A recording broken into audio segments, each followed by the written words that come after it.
جاء رجل إلى إبراهيم بن أدهم فقال: يا إبراهيم، لقد أسرفت على نفسي بالذنوب والمعاصي، فقل لي في نفسي قولا بليغا. قال: أعظك بخمس. أعظك بخمس. قال: هات الأولى. قال: الأولى: لا تأكل من رزق الله واعص الله. قال: كيف يا إبراهيم وهو الذي يطعم ولا يطعم؟ قال: عجبا لك، تأكل من رزقه وتعصيه. قال: هات الثانية. قال: الثانية: لا تسكن في أرض الله واعص الله.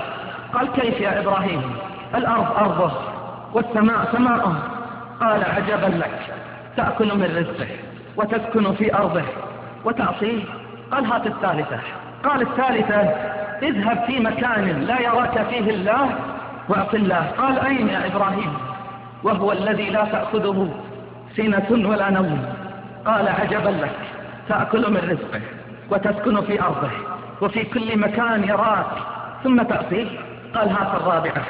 قال: الرابعة: إذا أتاك ملك الموت ليقبض الروح فقل له: إني لا أموت الآن.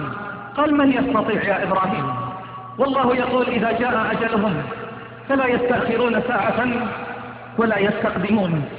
قال: عجبا لك، تأكل من رزقه وتسكن في أرضه وفي كل مكان يراك ولا تستطيع رد الموت إذا أتاك وتعصيه.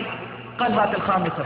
قال: الخامسة: إذا جاءتك الزبانية ملائكة العذاب تأخذك إلى النار فخذ نفسك إلى الجنة.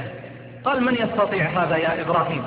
قال: عجبا لك، تأكل من رزقه وتسكن في أرضه وفي كل مكان يراك ولا تستطيع رد الموت إذا أتاك ولا تملك لنفسك جنة ولا نار ثم تعصيه. قال: اسمع يا إبراهيم، أنا أستغفر الله وأتوب إليه.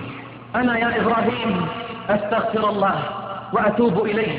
فأعلنها توبة وإنابة وفرارا إلى الله، أعلنها رجعة وانضماما إلى قوافل العائدين.